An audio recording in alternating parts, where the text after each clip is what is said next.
Bravo, bravo aux femmes voyantes. For the people who doesn't understand what it means femme voyant in Creole, I call my name on WhatsApp femme voyant, because femme voyant mean in Haitian Creole, this is a strong woman. She's not only strong physically, but first she's strong mentally and spiritually. She has so much faith and she never give up, and she's also a very smart woman, very educated. So to love how those women, for people who they don't understand, that's why I decided to speak after the video.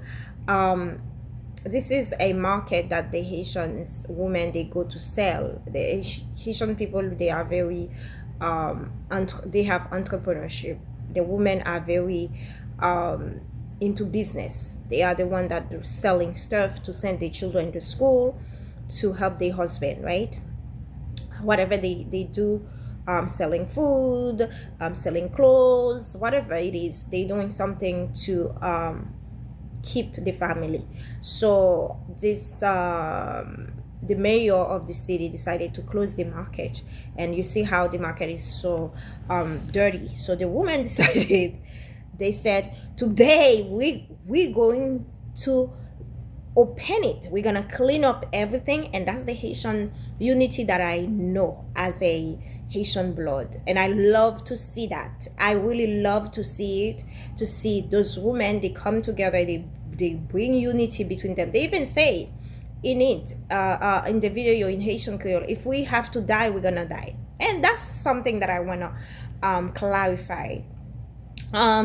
People always see us as like we weak, because we very Haitian people, I would say, we often spoken sometimes. We the type of people who like to observe instead of acting, very emotional, taking action and fighting, right?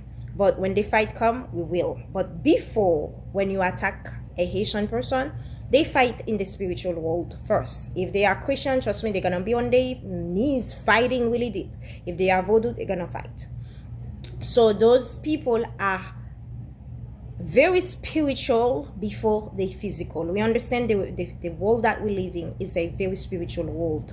Things are very spiritual before the physical. If majority of black people take this as habit, before we do anything, we put our knees down, we pray, and we ask God for guidance, and before we go by her physical strength to do anything. And I just love how those women, they brought the unity together, and they decided to go clean